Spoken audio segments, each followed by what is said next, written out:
If you work in a demanding professional job and you earn a decent salary, but at the end of the month, you sometimes still wonder where your money actually went, then this video is for you. You're not irresponsible.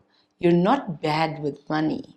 You're not doing anything crazy, but somehow money just goes. And often it doesn't go on big things. It goes on small things, normal things, everyday things. And over time, the small things become very big things.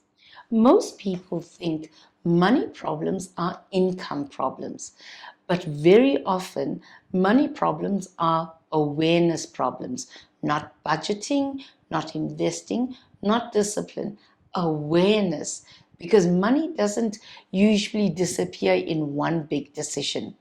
It disappears in the small decisions: coffee, lunch, online shopping, subscriptions, takeaways, upgrades, convenience, petrol, little things for the house, clothes, gadgets, apps, delivery fees, service fees, bank fees.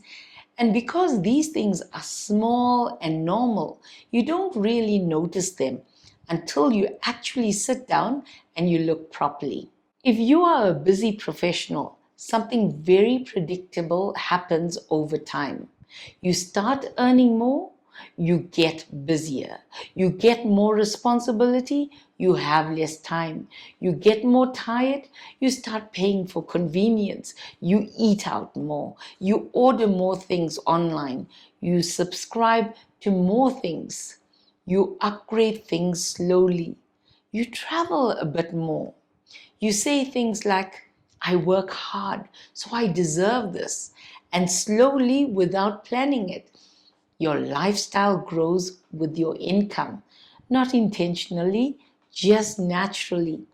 And this is what traps many professionals, not low income, it's lifestyle growth. Something else I started noticing about myself was this.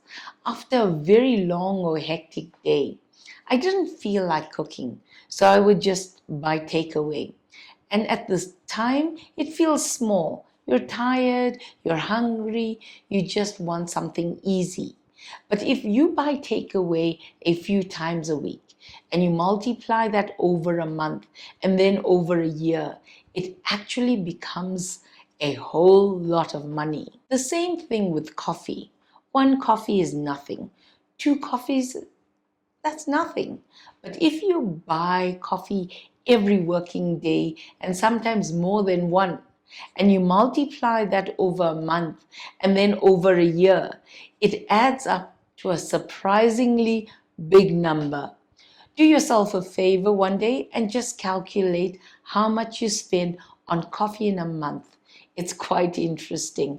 And I also remember many colleagues used to say they did retail therapy when they were stressed. They would buy things they didn't really need, but it made them feel better for a short time. And this is when I realized something important. A lot of spending is not actually about money. It's about stress. It's about fatigue. It's about long working hours. It's about feeling like you deserve something. It's about convenience. It's about reward, and it's about comfort. Many professionals don't have a spending problem. They have a stress, fatigue, and convenience problem that shows up in their spending. I had a moment where I actually looked properly at where my money was going, not just checking balances, not just checking if debit orders went off. I actually looked bank statements, card transactions, subscriptions, food, online shopping, little purchases, convenience spending. And what surprised me was this. I was not spending money on crazy big things. I was spending money on small, normal, everyday things, but there were many of them and they were constant. And when you add small things over a month and then over a year, it becomes a very big number. And that's when I realized something important. Your bank statement is not just a list of transactions. It's a reflection of how you are living your life. Your bank statement shows how busy you are, how tired you are, what you value, what you avoid, what you outsource, how often you reward yourself, how often you choose convenience, how often you plan, how often you don't plan. Money is not just money. Money is behavior. Money is lifestyle. Money is decisions. Money is stress. Money is time. Money is energy. So when you look at your spending, you are not just looking at money. You are looking at your life.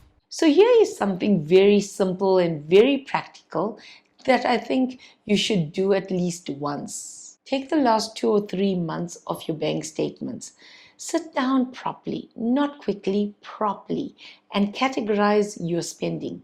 Groceries, eating out, coffee, online shopping, subscriptions, transport, clothing, medical insurance, travel, convenience, savings, investments, rent, bond. And just look, not to judge yourself, not to panic, not to cut everything, just to become aware. Because awareness changes behavior without you forcing behavior. When you see clearly, you naturally start changing things slowly. Here is the trap many professionals fall into. You become very good at increasing your income, but you don't become very good at controlling your lifestyle. So income goes up, lifestyle goes up, expenses go up, comfort goes up, convenience goes up, and suddenly, even though you earn more than you did 5 years ago, you don't actually feel financially free.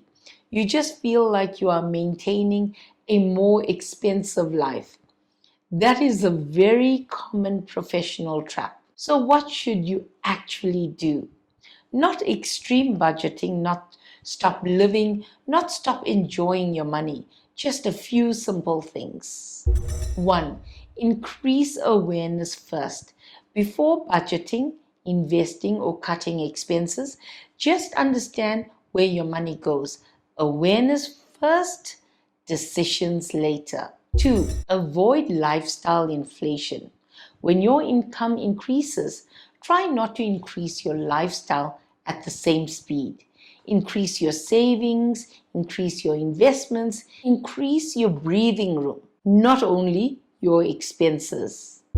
Three, build financial breathing room, not millions, not retirement tomorrow, just breathing room. Savings, investments, emergency fund, less unnecessary debt.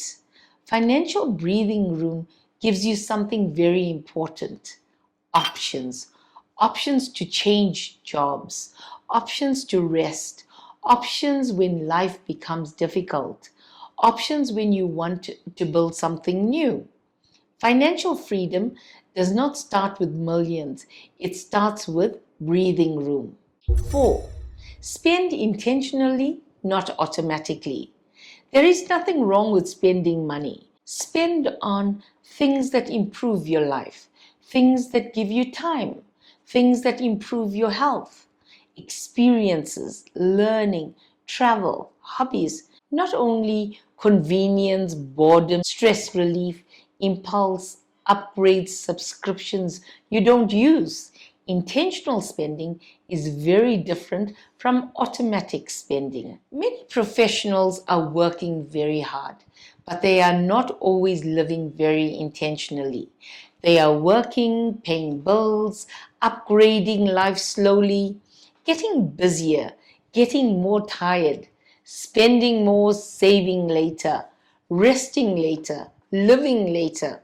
But later comes very quickly.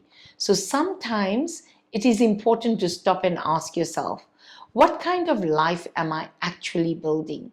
Am I living intentionally, or am I just living automatically? Because money is not only about money. Money is about how you live your life. You don't build wealth only by earning more. You build wealth by becoming more aware of how you live.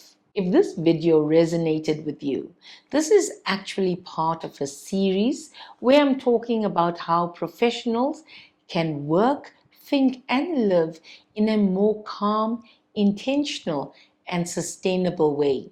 So, most people think money problems are income problems. Often they are awareness problems. And sometimes the goal is not to earn more money.